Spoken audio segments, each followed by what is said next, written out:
La ronde de l'alphabet. Un jour, les lettres de l'alphabet s'ennuyaient tellement qu'elles avaient décidé d'arrêter d'être des lettres. Enfin, non, pas tout à fait. La vérité, c'est qu'elles en avaient assez de ne faire que des mots qui donnaient le bourdon.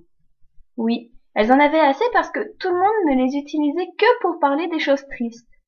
Alors, les lettres avaient décidé d'inventer de nouveaux mots pour redonner un peu le sourire aux gens.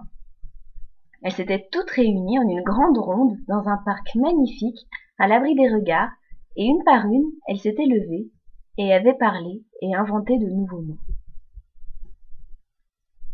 Avant tout le monde, le A fut le premier à prendre la parole.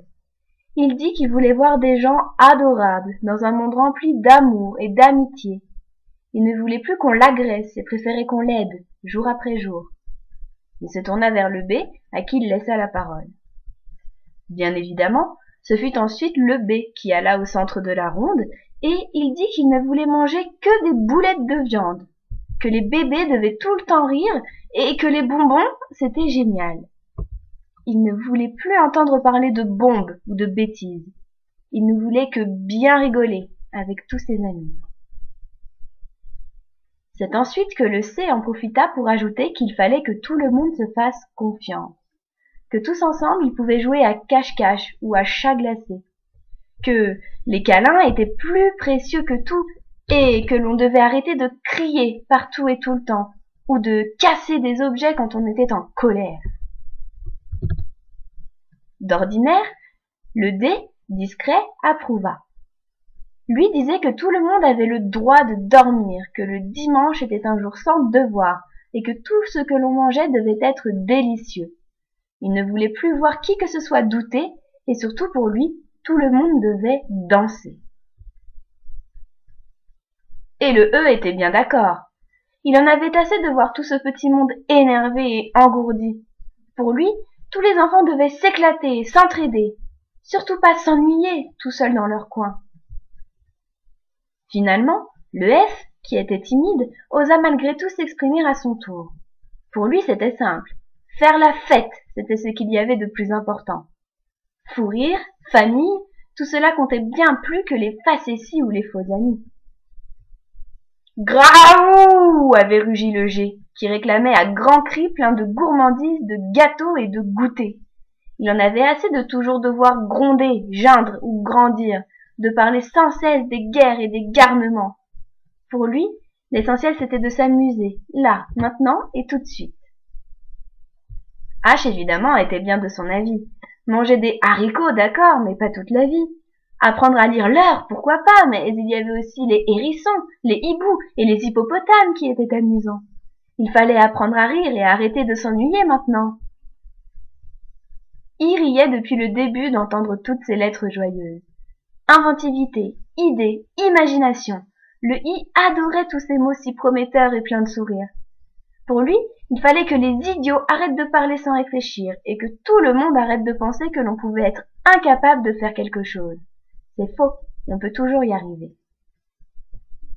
Jusqu'au moment où J intervint pour dire qu'il l'entendait bien de cette oreille.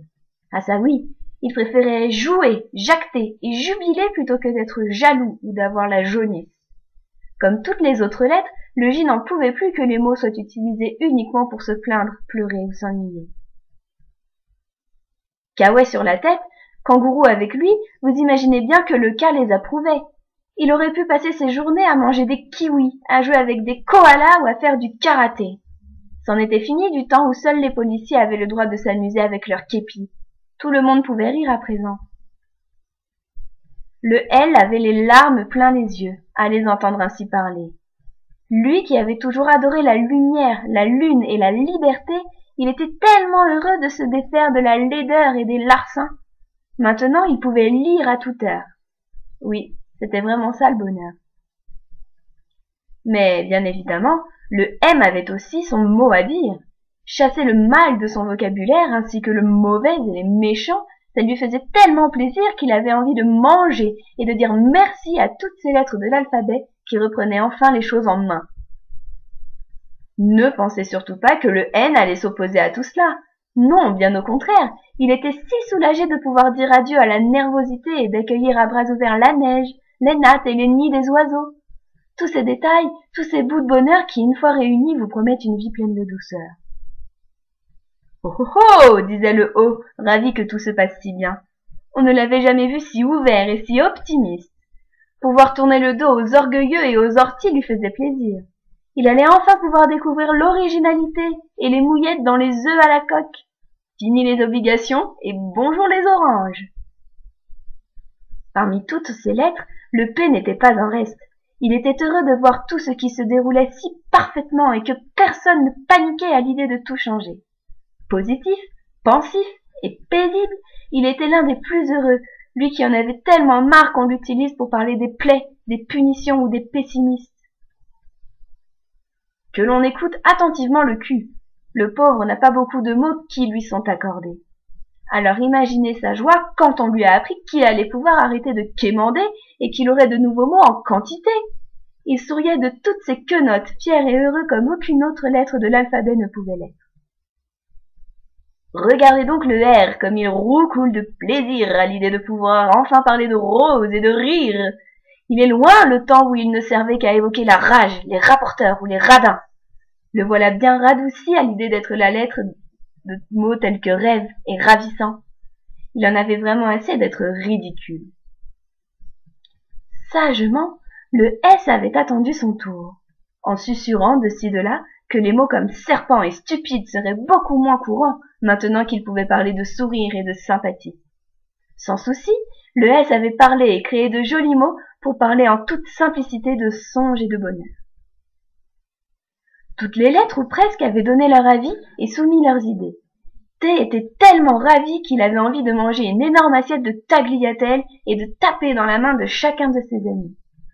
Dans son petit tailleur, il aurait même pu danser le tango, lui qui se cachait toujours pour qu'on arrête de parler de tempête et de timidité, le voilà gâté. C'était fini, le temps des mots tristes. Une petite lettre se leva à son tour, le U. Unanimement, c'était l'une des lettres les plus discrètes qu'on entendait le moins. Le U était heureux de voir combien les lettres étaient unies autour d'une même cause. Il adorait ce bonheur universel qu'il voyait se dessiner, maintenant que les mots heureux avaient leur place dans le vocabulaire. Il n'aurait plus à jouer les usurpateurs pour être un peu plus utilisé. Voilà que le V décide d'intervenir, vaillant et vrai de pied en cap. Lui qui voulait toujours changer les choses était plus satisfait que jamais. Il détenait maintenant la vérité et ne pouvait que saluer l'engouement des lettres de l'alphabet. Même si cela ferait sans doute un grand vacarme, c'était essentiel pour que les choses changent et pour que la vie devienne moins monotone. Wi-Fi, c'était le surnom que l'on donnait à W, n'avait pas grand-chose à ajouter à tout cela. Mais après un si beau débat, il avait simplement envie de prendre le premier wagon pour filer tout droit au pays des Wapitis et profiter de cette nouvelle vie qui s'offrait à toutes les lettres de l'alphabet. Xylophone à la main, X ne pouvait qu'approuver d'un vigoureux signe de tête à chaque nouvelle intervention. Il y avait bien Y qui aurait pu ajouter quelque chose, mais perché sur le dos de son yak, il se disait finalement que tout le monde avait déjà tout dit. Z intervint le dernier. Avant, c'était la zizanie. À présent, toutes les lettres avaient envie de voyager. Un zeste d'aventure, beaucoup de bonheur, de nouveaux mots à foison. Plus personne ne voudrait zigouiller qui que ce soit. Et Z regardait toutes les lettres se serrer dans les bras, en zigzagant sous le coup de l'émotion. Et c'est ainsi qu'après cette réunion, les nouveaux mots heureux et joyeux des lettres furent utilisés, jour après jour, aux côtés des mots plus tristes. Parce qu'il faut de tout pour faire un monde, mais surtout parce qu'il faut des mots pour en faire le tour.